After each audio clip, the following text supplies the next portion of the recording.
So you've got water in your car, the carpets are wet, you've already experienced a bit of dampness, maybe a bit of mould, maybe a bit of smell, steamed up windows, but we can't fit you in maybe. You've tried a couple of other garages and you now need to manage your car with the water. You still need to go to work and you don't have other cars, or you do have other cars and you think, what do I do about this wet car?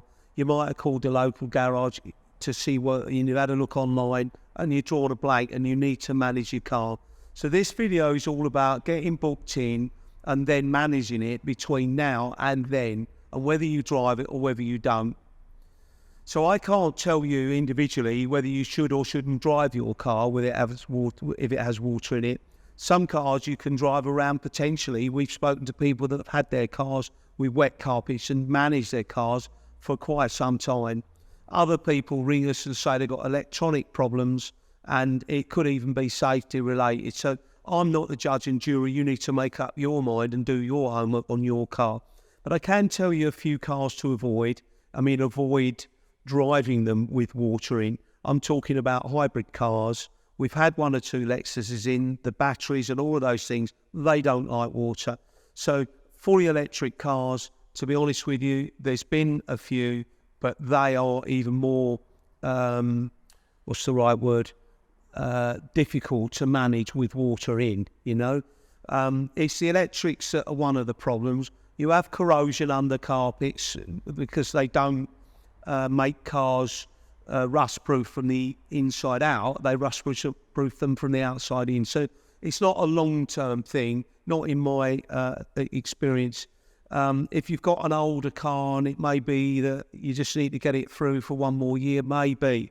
But if you have, the best way to do it is to get it under a canopy or in the garage, clean the garage out, whatever you've got to do, or in an underground car park or a multi-storey car park or somewhere where you're parking it and it isn't getting rain for the bulk of the time. So a thing that a lot of people go wrong with is they focus on trying to dry it when it isn't fixed. And so you're continually putting the heater on the ground, putting it on low, putting all the adjustments, rubbing it dry, whatever you're doing, getting the dehumidifier and all of that. And actually you're pushing the water from the carpet into the air and steaming up your windows even more. So my best advice is that if you're going to decide to drive your car, you need to check your electrics. Of course, make sure your hazards works and indicators. There might be some quirky things happen. Sometimes water can cause quirky things, so you need to be aware of that. You need to know that if you're going to drive it to and from work and one day you get in here and there's water everywhere because it's rain, you need to still be aware that you need to make sure your electrics are working and that the things that are safety related are working. So you've got an airbag light come up on the dashboard, that's possibly related to the water.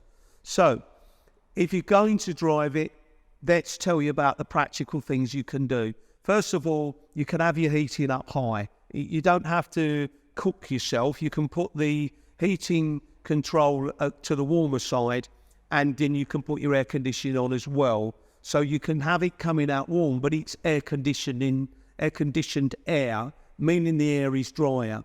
A lot of cars do this automatically when you put it on the up because it clears the glass quicker. So regulate that. Don't have it on the circulate setting because people do. You think, circulate the air within, and you're driving around in a sauna. You've got to bring fresh air in. So up high, fresh air button. It's the half moon one that tells you if you press it, it shuts the flap. It's the one that you press if you're stuck behind a dirty lorry or if you're in a tunnel. So you want to the light for that is you want it off so that you're getting fresh air in. You need to have high speed air and you need to direct it to the screen, and also these little side vents next to your side glass, direct it to the side glass. So you can undo those. The middle ones you don't need to work, so you can close those so you get more air on the side ones. Also get yourself a few cloths.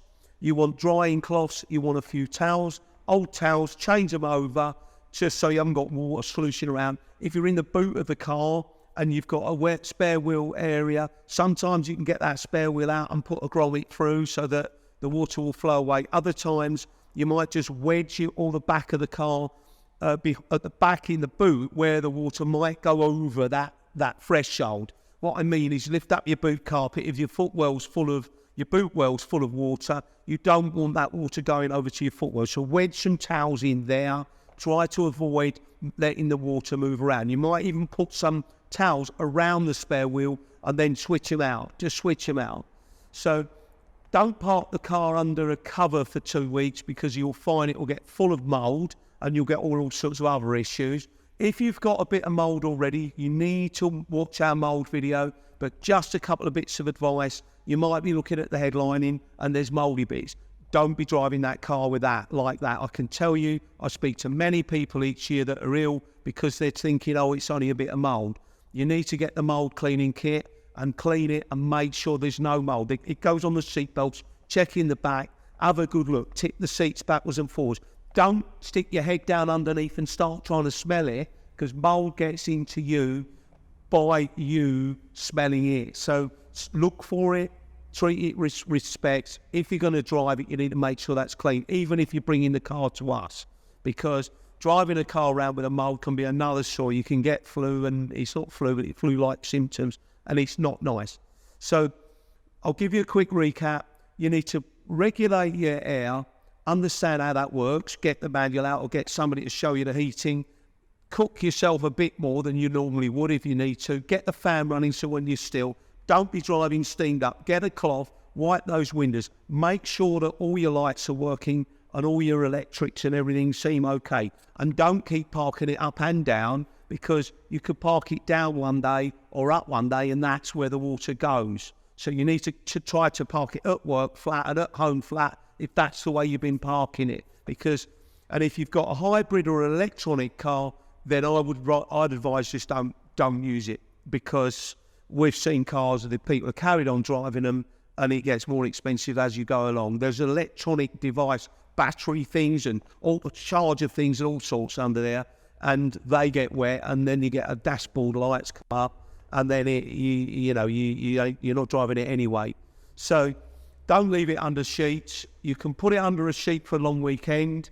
Yes, you can do that, because it's pouring down. Otherwise, get clean in your garage, and get it in the garage, or get it round mum's house, put it in her garage, whatever you got to do.